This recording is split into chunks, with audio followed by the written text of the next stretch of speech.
I'm so focused this year. I'm gonna get my share. I just progress. We end us round, yeah. I thought we want this. Good evening, everyone. Welcome to another presentation of Let's Talk About It, brought to you by the Unity Labour Party's Youth Arm for Central Kingstown. The only program that brings to you exciting, everything related to Central Kingstown. I'm your host, Jadek Solin. In our debut, we presented a very successful gentleman who has taken up the mantle to represent our prestigious constituency.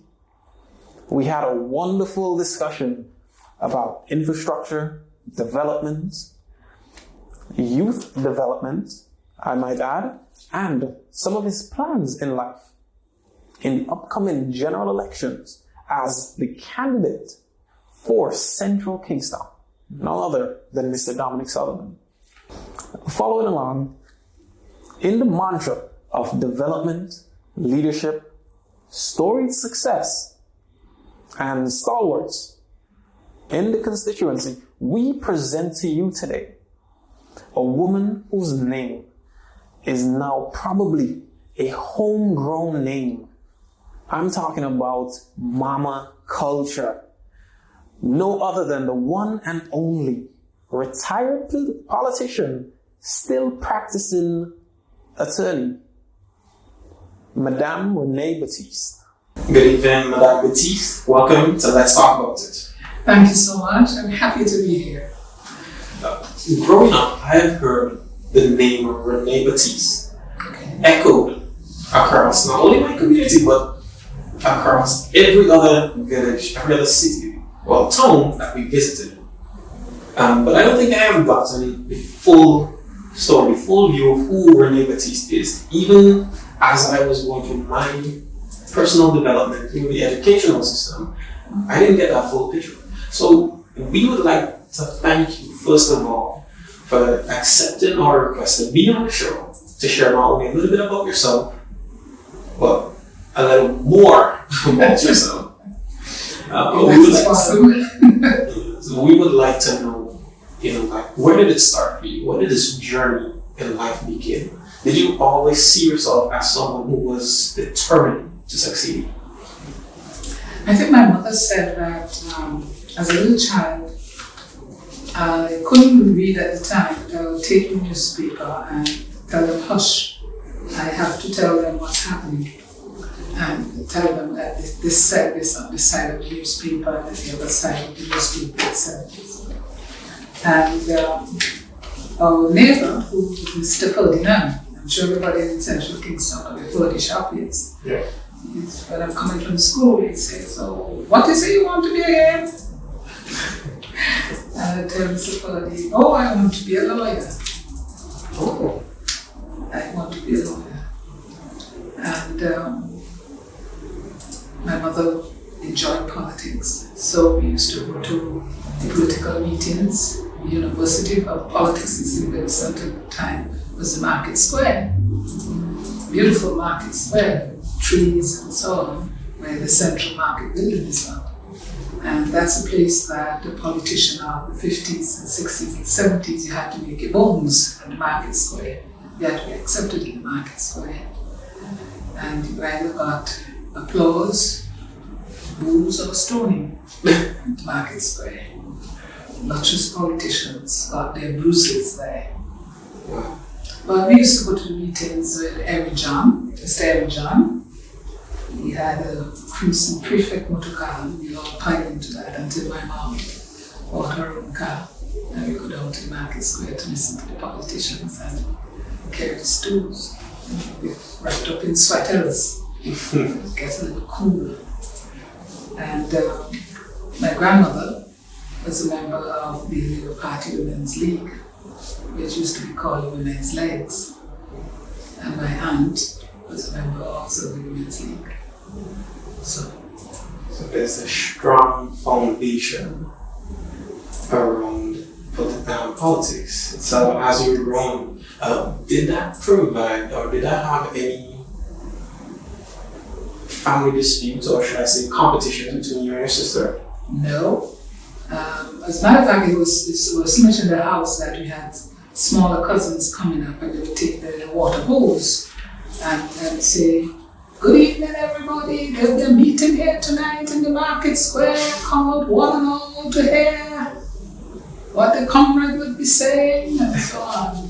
They were called comrades. And at the time, George McIntosh was still alive, and where is now the big building? It's a warehouse, and I think Premium Products has it in there. Yeah. Used to be Association Hall.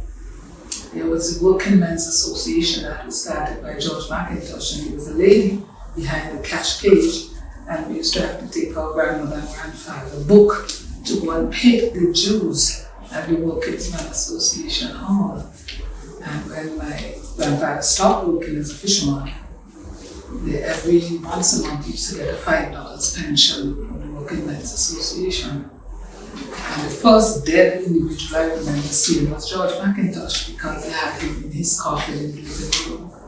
And that was the first dead person I actually saw, was George McIntosh.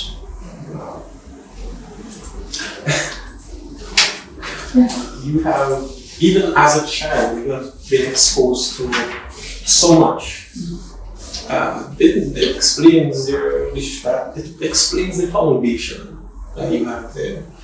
It explains the extra propulsion that you had that led you to where you are today. But one question I have, right? Let's pull it back a little bit. Okay. What is it like for you on the 27th of October every year when you know everybody in St. Vincent, not just in Central Kingston, gets an entire day to help celebrate your birthday and our independence? It's the most beautiful day of the year after Christmas. It was a wonderful time, for me, especially. First, it was statehood, and I was at the grammar school at the time in 1969, when the co-ed sixth form was then started in the grammar school. So the boys and the girls in 6B together for the first time. And it was statehood. And I had the honor of reading for the rally, the history of St. Vincent and the Grenadines. Wow. On the stage at Victoria Park. Yes.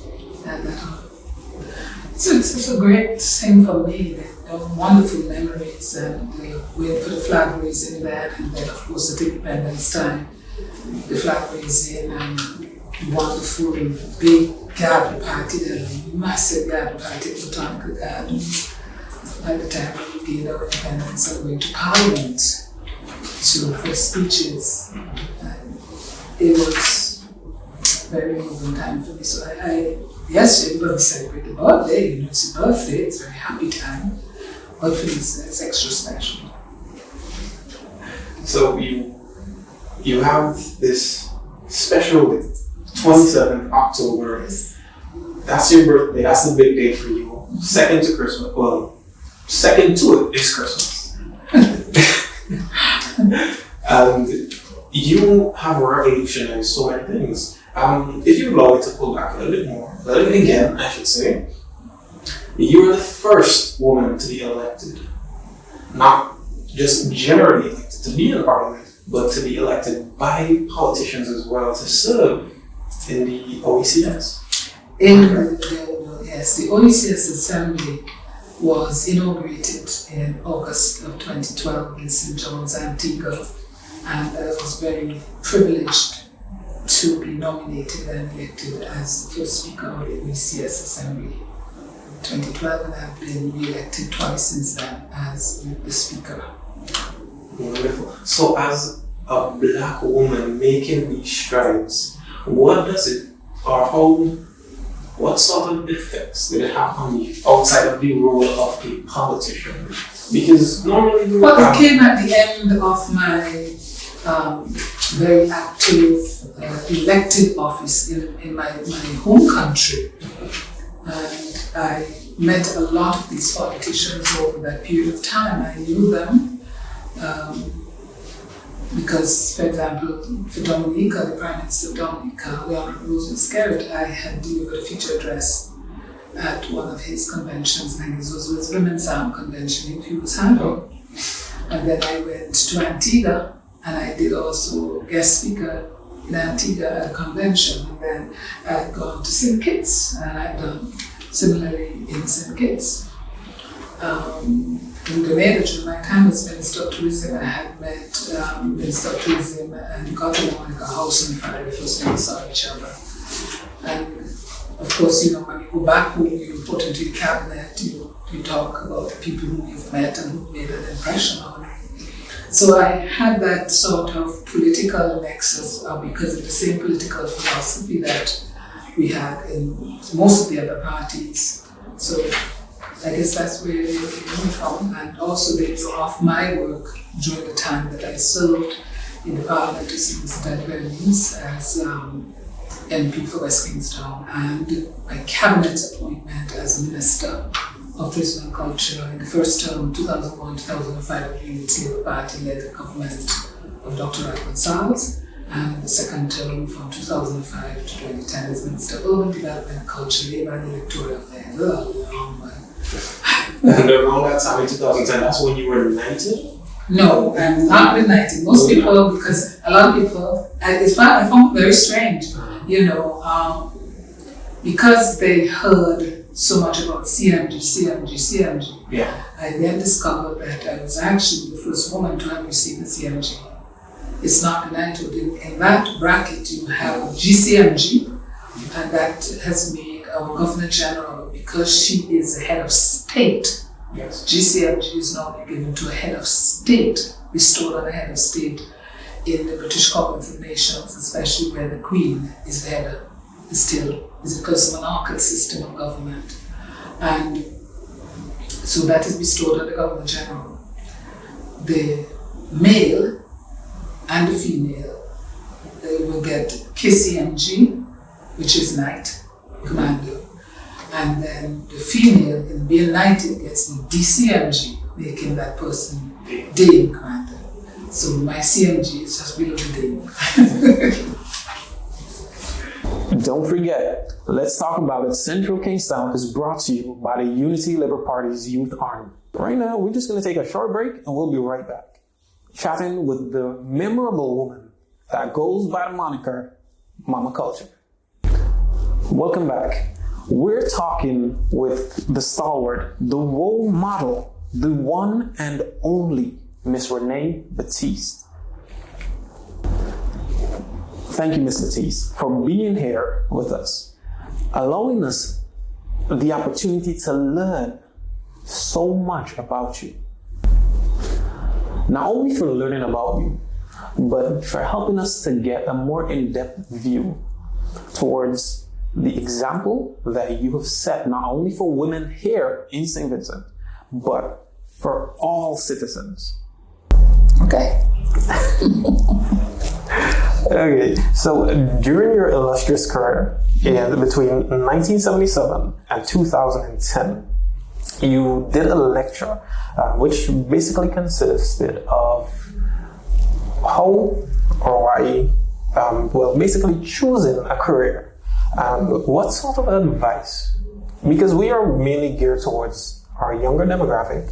Okay. What sort of advice would you give our youth today? Be inspired. You have to be inspired to choose a career. And whatever you choose, it must be something that you have to have set goals towards. You have to aspire to something, because you would need a driving force, a passion and a purpose to help you to keep that career. And sometimes you switch, because life is full of ups and downs, things change. We move from, for example, for me, moving from one century to another. For you, this 21st century is your century. So lots of things can happen. And the way that things are happening now, it's possible for people to have 3 different careers in the course of their lives. So you have to be inspired and you have to aspire to something, have a purpose and a passion for whatever that goal is. I can see now that that passion and that purpose that you had is what propelled you and assisted you towards that award that you were granted back in between 2001 to 2010. You were awarded. You actually gained the award for the most outstanding Minister of Culture in St. Vincent and the Grenadines. You were honored as one of the most powerful women in the summer of 2000 by She Magazine. I mean, from there, we can see that the empowerment for women started. But what was your initial view towards it? What was your initial start towards women's rights?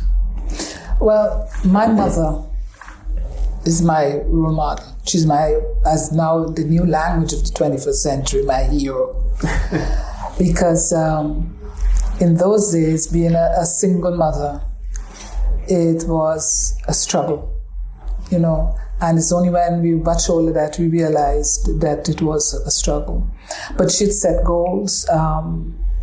She was always ambitious, came from very humble beginnings. Her father was a fisherman, and her mother was just a housewife, and in those days used to iron clothes in the 1930s, 40s for people. And 50s, when I knew my grandmother, she was just at home, and my grandfather was basically at home, used to take us to go fish with him and tell us jumbie stories. And this passion my mother had is in the 1940s and 30s when she went to girls' high school. It wasn't the people from the working class that were going to girls' high school. She won a scholarship and had to fit in with the lawyers' daughters and the planters' daughters and the dentist doctors and so on. And the headmistress was a lady called Mrs. Moffat, who was a French woman, and Irish and French. And she instilled in them that you can do anything, but you need to be educated.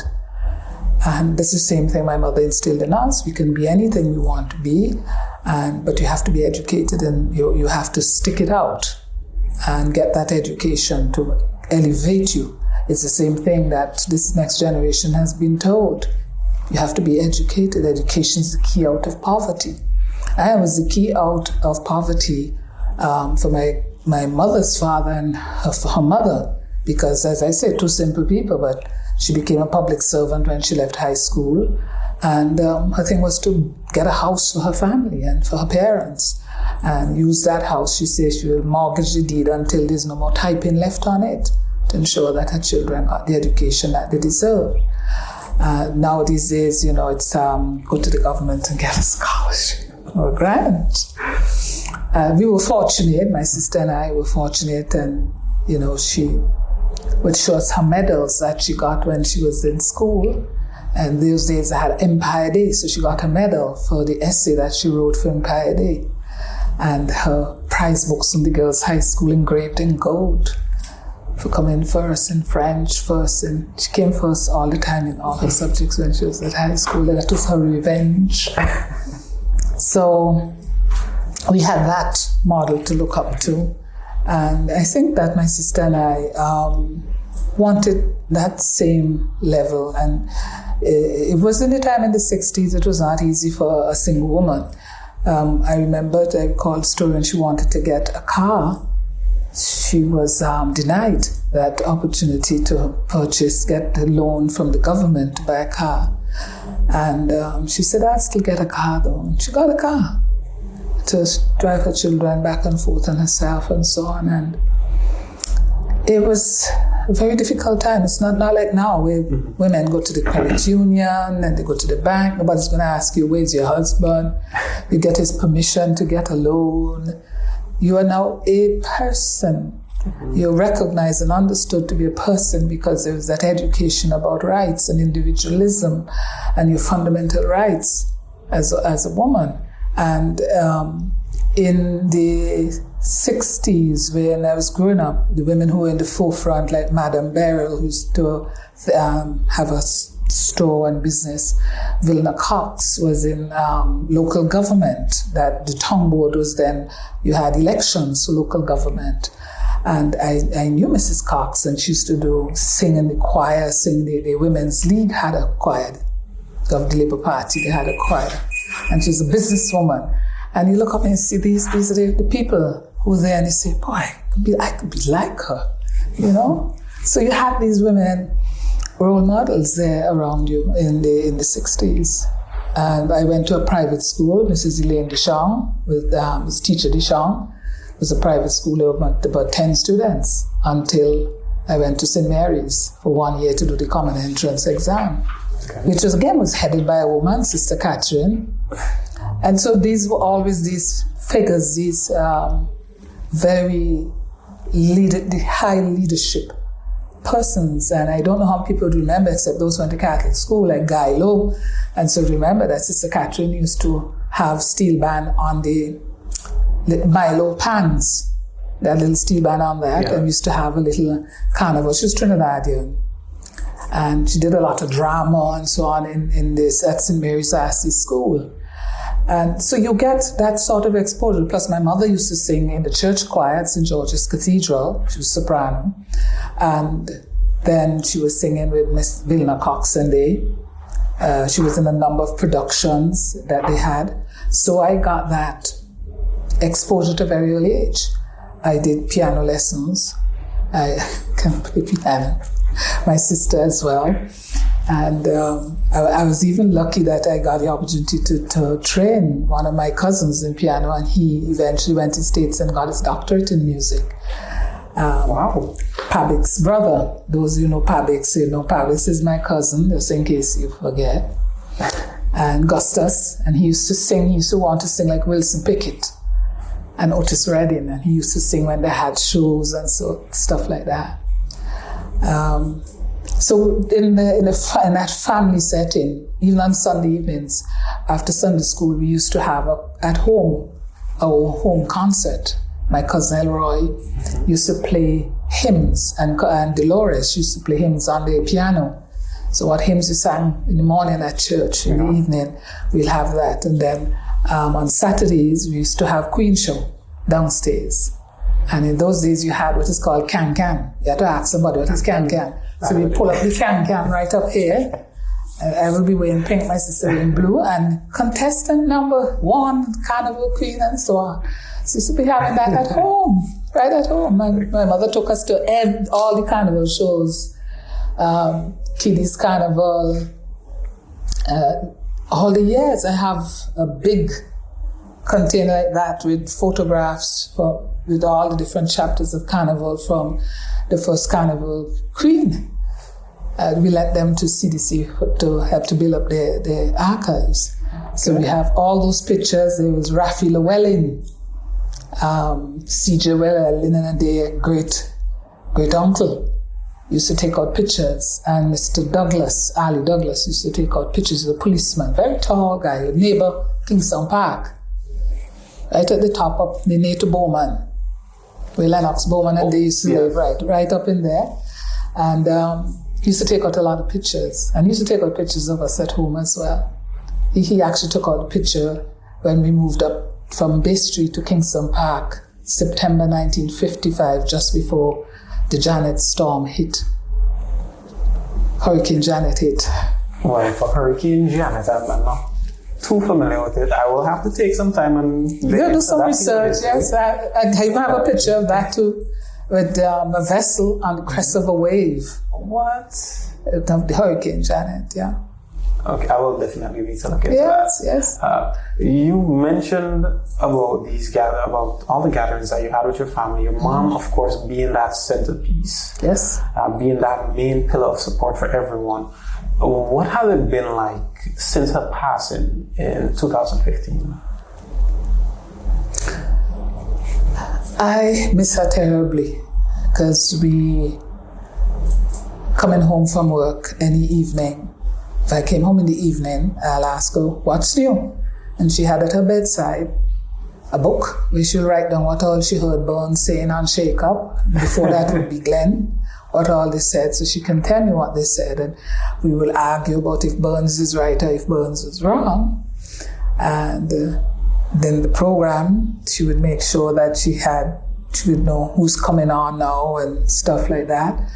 And so I miss that, I miss that very much. Every evening, except Sundays. And Sunday is singing time and stuff like that, And I miss her a lot. She was always there, And we used to wonder when we grew up if we'd be going to meetings, because she had to go to credit union meeting. She had to go to Old Girls Association meeting. That is what is now these days we call it Past Student Association, or the Alumni Association, GHS Alumni Association. And then in the latter part of her retiring years, when she used to go to Girl Guides and Red Cross, she was treasurer of the Red Cross and treasurer of the Girl Guides Association, and going to those meetings. And we served together when she was treasurer of the Red Cross. I was then secretary of the Red Cross. So all of these things, all of these accolades that your mom has acquired, it inspired you. And my sister. And your sister. Mm-hmm. Do you guys still have those opportunities where you would still gather? Oh yes, all the time. So my sister and I sometimes would travel together. And especially in evenings, if my sister were to drop me home and we stayed in the car, we were talking to each other, we'd remember if we stayed in the car, we came out the car, and we went into her room, she'd say, what the bumblebees were talking about. My sister, my mom bought this book. She used to buy a lot of books from the Seventh-day Adventists. Used to sell, Mr. Thomas used to sell encyclopedias and health books and she would buy them for us, Bible stories. Still have the volume of Bible stories there. And my sister had this book that she bought. My uncle had sent it from Aruba with a baby, a cross-section of a woman with a baby in the belly. And my sister used to sleep on that book because she wanted to be the doctor to take out the baby. And she became a doctor to take out the baby. So there was always this reading. We had to do a lot of reading. The old poets, we had to read them. The Shakespeare, she loved Shakespeare with a passion. So she bought this huge book, the complete work of Shakespeare's, the sonnets, the poems, the plays. So you had to do your classics as well. And then later on, my uncle used to send the music from the Italian operas. He used to send Italian operas, so we used to listen to that on a Sunday. And Marian Anderson, Holy Soprano, Mahalia Jackson, those are the people in the 40s, 50s, and 60s who dominated gospel music and opera. Yeah. So we were exposed to that. Plus, there were shows in St. Vincent, which it bothered me when I was minister. I didn't get the opportunity to have an opera produced because I had seen The Mikado, and it was a wonderful production. And Julius Caesar was produced here. They were fantastic works. We haven't seen a massive production like that, apart from the schools. When I was in high school, we did Pride and Prejudice, and I've seen lately some of the plays. But I think a lot of artists realize that when they go to study, while you be saying you want to do the modern stuff, you have to do the classics, or you're not considered well-rounded. You have to do, I remember Rodney telling me when he went to do music, he thought he'd be going to play pan. Then you realize you have to learn all styles of music, all types of music, so that you in turn now can begin to understand and appreciate how do you arrange and listen to voices and tone and quality and all the different, what is crescendo and all the different terms in music that you do this. And this is what has also inspired him to today to be getting ready to open his Iris Music Academy. See, you have to, that is purpose and passion. And right there, I would like to highlight that point. Throughout the years, you've not only been an inspiration to women in St. Vincent, but also the men. As you mentioned, Mr. Rodney Small, there has also been Mr. Dominic Sutherland, Ah, yes. Mr. Dominic Sutherland Yes, has also been I inspired. literally saw him being born. I remember when his mom was going to have this baby, and when he came, he was living right opposite my home. Okay. So I know him very, very well. Excellent young man, well-rounded. It was great to see, going to school. His mother was a teacher at the St. Mary's Assay School. And I know that she was so strict, and I was there saying, with a boy child, let me see how this is going to work. And of course it worked. His mother is a wonderful woman. And I met her again close up when I was an MP, and she was working at the school behind Victoria Park for children with special needs as well. So it was not just the one over Wilson Hill. That one, there was this little school, Sunshine School, and tried to get some, as politicians do, give assistance and so on, and say this is what she was doing after she retired and so. And I remember when he was in the police, I also remember when he said taking a break and he's going to do his professional accounting. And then when the Canville Development Corporation, you always have to make way and give opportunities to other persons. And he got an opportunity to work with the CDC to do the auditing for the shows. So when you had the judges' scores and so to be tabulated, he was in a room by himself with his staff to do the tabulation of the various results. And that's where I had to sign off as chief judge for Queen's Show at one time, and the other people do the signing off for different shows. And he's indeed, I'm impressed to see he's a young man. He's married, he has a good marriage, family man. And I think he understands the purpose of wanting to be a politician, the purpose of wanting to help, to be of greater use to the community. Yes, you can be of use to the community. As a Sunday school teacher, I was a Sunday school teacher. Yeah, I was a Sunday school teacher. You've officially done it all. And as a Sunday school teacher, I started a program to put children on TV in the evening. First set of children to go on television with an afternoon show. It was encaptured Fashion Your People, where children would read the lesson, they would recite, they would sing. It was their program. And I really got to thank Paul McLeish to patiently come and sit on the tomb in the yard, churchyard, and film this for me, But I see Dominic having that same type of spirit, wanting to be very much involved. I love sports. I know he loves sports. He loves being organizing and wanting to be with people to draw out the best in them. And this is what I was so pleased to see, that in this new wave of the year 2020, that's a good lotto number, 2020. A lot of people won money the other day. And this 2020 is this time when we must start to continue to draw in young people to take up the role, to give them a good 10, 15, 20 years in leadership, because they're younger, they're smarter, they're faster than we are.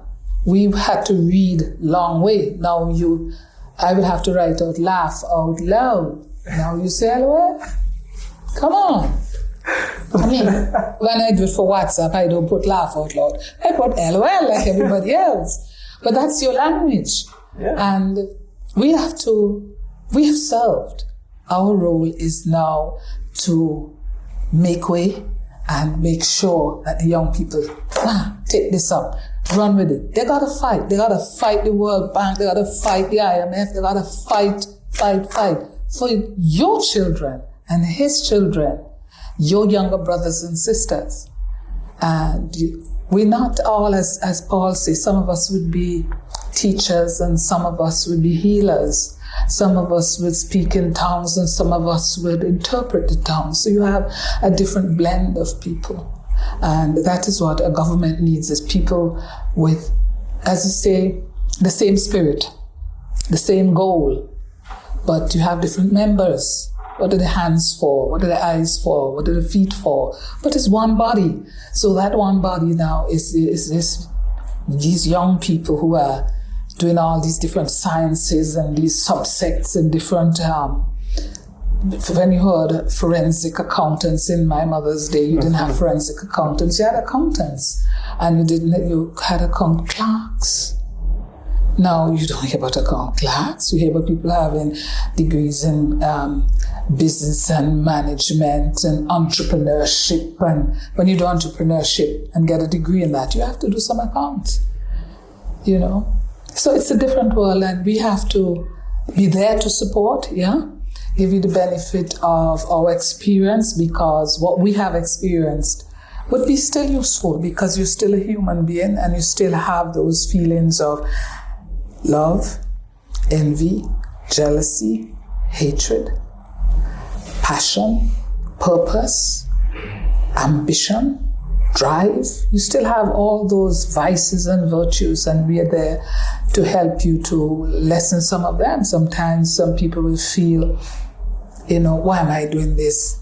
I'm not going to get through. Maybe I would fail. Why do I have to wait so long? And that is one of the things that, as a young when I was younger, I was impatient, very impatient and very quick. And then I have learned to temper that and to look at both sides. And so that's what the group of young guys who would call me when they were at school.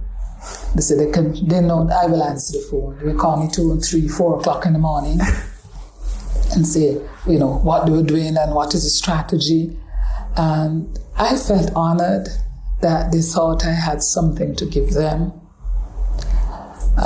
They weren't calling me necessarily to say send money for them, but they were calling me to give them that assurance, somebody outside of their family. And some of them said, well, you're not outside, you're my mom, because I can call you at any time. And so that's what we want to be there for, that the set of us who have retired from the active front line.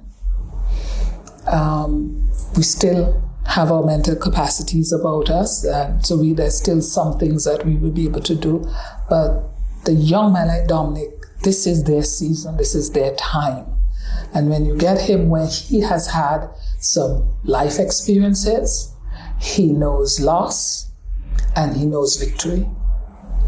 So that that kind of life experience helps to mature young people.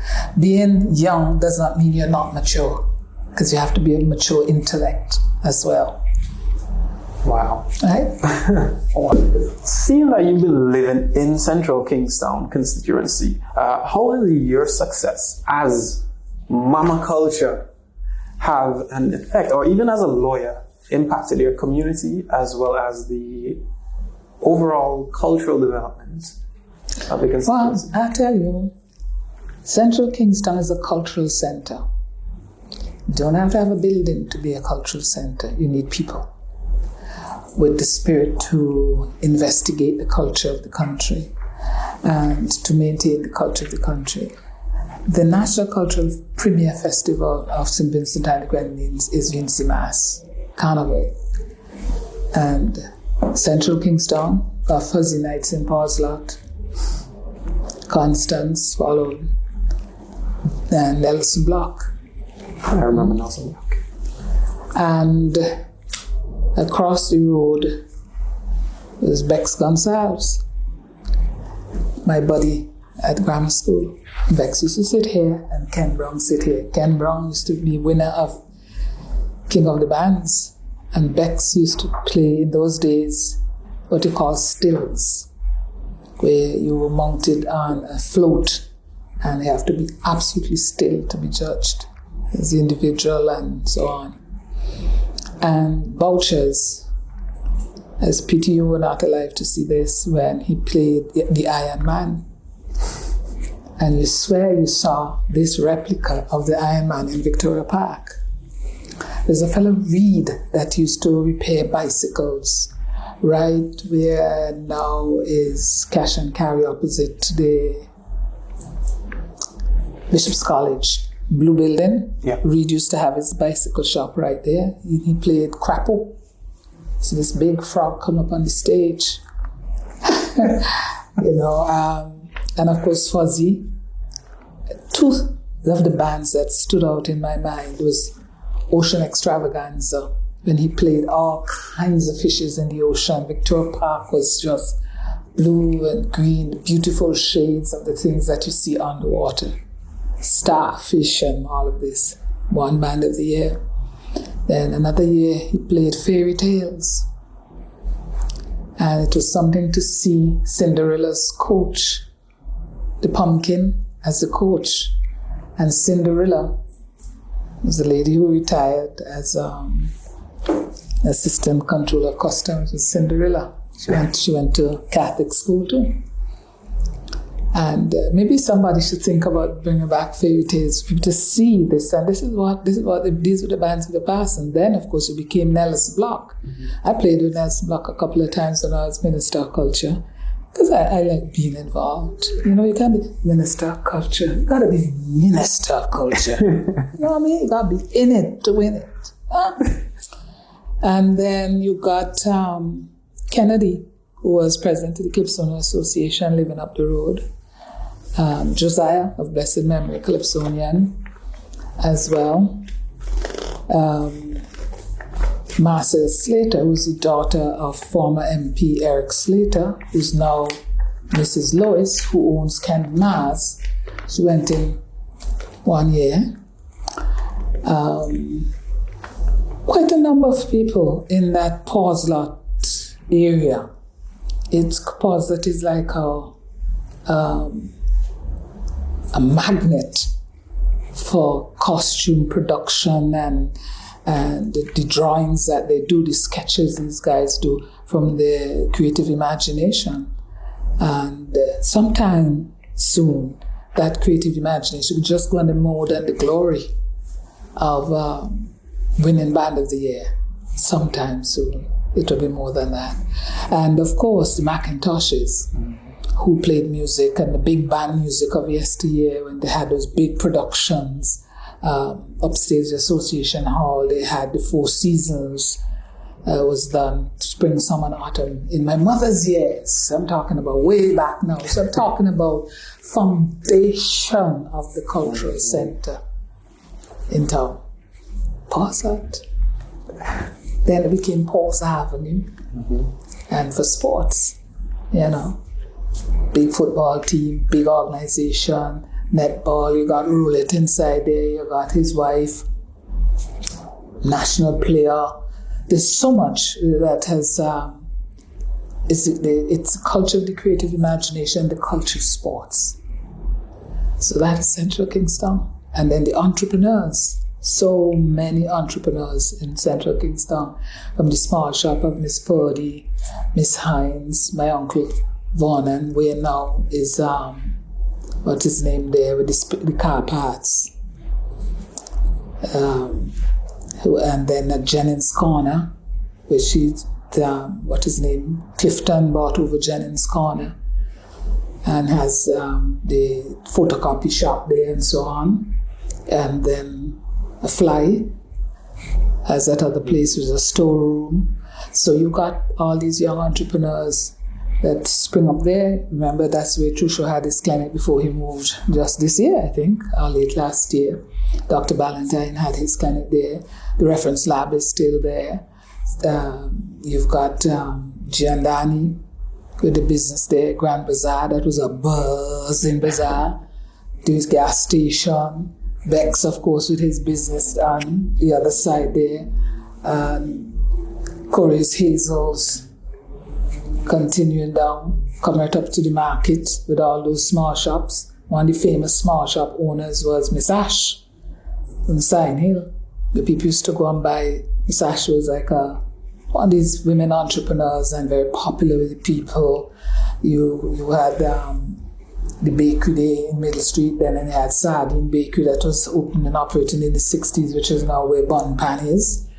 And when you had 9 mornings, you used to buy jam buns and heavy bread from Sardine Bakery.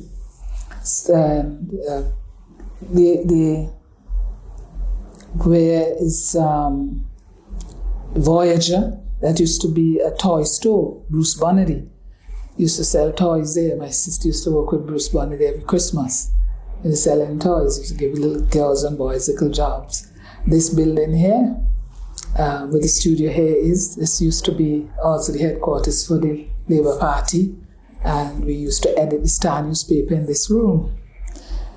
Duff James used to have his office next door, and here's where the party had the office.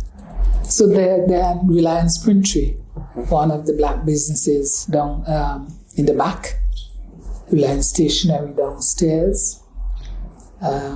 I would never forget that Mr. Scott, when he had to get somebody to co-sign your bond to go and study, like I co-sign for people now, he signed my bond. And Value Electrical up the road. So there's so much in the central Kingston, not just only leading up to Kingston Park where I live, and big business at PH Vera. 77 years now, I think it is. Big business. So it is a buzzing heart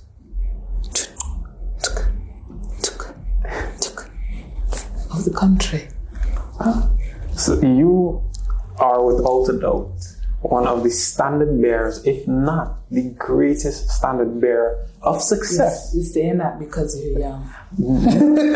Well, presently speaking. So you don't know what that is. There's so many valleys and there are mountaintops. Yes, there have been successes, and there have been things which I don't call them failures. I just said didn't meet my particular goal that I wanted to meet, but I've been fortunate and I've pursued relentlessly. As my niece said to me when I was going to run for elections, and I said, oh, nothing is going to stop me. She said, Auntie, you must never say that. And I broke my leg. And even after I broke my leg, I knew there were many persons who said, where is this woman going? She's going to run. She's a joker. She's just going to lose her money, but it's her money. So let her go and lose it. I guess when you tell me I can't do something, I will mull it over, and I will find a way. And I like to pray and talk to God and ask Him, because He knows who I am. He knew me in my mother's womb. That's true. He knows exactly who I am. He knows what my failings are. He knows what are my shortcomings, and He also knows what are my strengths. He gave them to me, and I always heard my mother say that you have to account to St. Peter when you reach his gate. What are you going to tell Peter? What did you do to deserve to enter? Did you feed my hungry people? Did you clothe the lambs? Did you rescue anybody? Did you hold and hug someone in their sorrow? What did you do? And that propelled me a lot to help with sponsoring sports, and so that's the reason I do it. That I am seeking salvation and for recompense for any sins I've committed, known and unknown, seen and unseen, heard and unheard, so that He would bless me for praising Him and doing His work. Being involved, volunteering. I have the time, I had car, I have certain skills. Make use of that. Be involved, make a contribution. I remember telling my mother in 1976, after I graduated from New Wood in law school, I don't know if I should come home. So Vincent's so slow, there's nothing to do. She said, oh yes, you'll find something to do when you get here. And she was right. She was right. I found a lot of things to do. And I readily volunteered, or if I was asked, I said yes. Because you can't profess to be a Christian and not do that other part. You see, being a Christian is not just to hold the Bible, spew it out, know all the Psalms and so on. But you have to also live that life, which is to share and to do these things. And one of the things that hits you, especially when I got the opportunity to travel and go to the Middle East, and when I was driving, going to the desert, I say, imagine, how did these people, these wise men came from far and traveled this desert and go to, this is the same place, where they went and to find this baby, and what does this all mean? And it gives you that extra energy to do these things, for me. And to give sometimes, I remember sometimes when I say, Lord, me again? And there's a little prayer I used to say in primary school, to give and not to count the cost, to fight and not to heed the wounds. And then I understood. I used to think that give not count the cost here. Exactly. When you're the little person, as you get older, there's a cost, not just in money, but there's a cost in time. There's a cost of your energy, and there's a cost of having to choose to be with your family, or to give your family, or to give somebody else who is in need, and somebody who couldn't find a way. What do you do to help? That's it. So in closing, do you have any words of motivation to encourage that you would like to share with the youth and the entrepreneurs right here in Central Kingstown? Central Kingstown to me is the heartbeat of the capital. And being the heartbeat of the capital, there's so much that happens in Central Kingstown, but we don't take the time to count it. Instead, I find that we have a vexatious spirit towards it, and where do they man? We have to stop that and start counting. If nothing else, the plague of the coronavirus, COVID-19, should have taught us is that time may be shorter than you think, and when you to look at the things that are beautiful, because when the gondolas couldn't go through Venice anymore, the ducks returned and the dolphins returned by the wharf because there are no cruise ships there anymore. It was a message as well for nature about the damage relating to climate change. And on the other hand is look at what can something unseen, what it can do to you to destroy you. And we now have to start to think, this is our little country, this is our capital, this is where things happen, how and who makes it happen, the involvement of the government. In a little country, we sometimes, when I listen to some of the radio programs or some of the propositions on Facebook, I say we have a tendency to forget there are only 100,000 people here, of which 16,000 are over 60 years old. And that portion of the population is beginning to grow. And then you've got about 30-something thousand school children. They're not taxpayers, okay? And then in the middle, you have those people who, the taxpayers, the public servants, the teachers, police, the young entrepreneurs, the big businesses, the banks. Now, people will quarrel with the banks. Everybody quarrels with the banks. But they got to pay big taxes so that you can get that money. But the money that is raised in taxes in St. Vincent is not sufficient to do all the wish list. I want more road, I want more this, I want more that. Yes, you would, but that is where you need the young people to be involved in government so they can learn how these things happen. It's not just wishing for them. There's a whole process about how these things happen. And in the center of the city, the people working with businesses got to work harder. The vendors got to work harder. See all those women there with those pretty umbrellas? They got to work harder. Everybody's got to work harder. Because the first place people will see, yes, you see the beautiful new airport, you drive through the greenery, St. Vincent's, it's absolutely breathtaking. But then you get to the city, where the business will happen, and then you leave and go out. But Central Kingston is the temple. You can't beat the temple. You can't beat the tempo. Okay, so Mama Culture. I just want to take this time and say thank you so much for once again accepting our request to be here, to share your experience, to share your knowledge, your wisdom with us. And we thank you again for that little piece of that little information that you shared with our youth and our new entrepreneurs who, of course, some who have already started and those who are still in the process of getting started. Then don't worry, you're going to bruise your knees, but get up. Don't stay down for the count. We've come to the end of another presentation of Let's Talk About It, brought to you by the Unity Labour Party's Central Kingstown Youth Arm. We're simply excited that you decided to take this time to join with us, to learn a little bit more about today's guest, Madame Culture herself, the one and only Miss Rene Baptiste.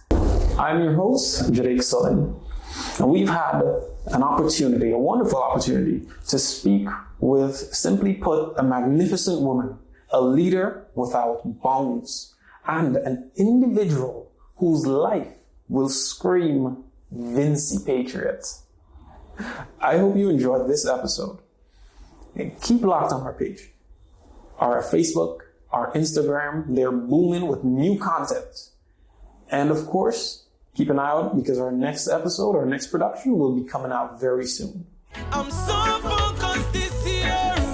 I'm gonna get my share. I just progress. We end us round, yeah. I that we want.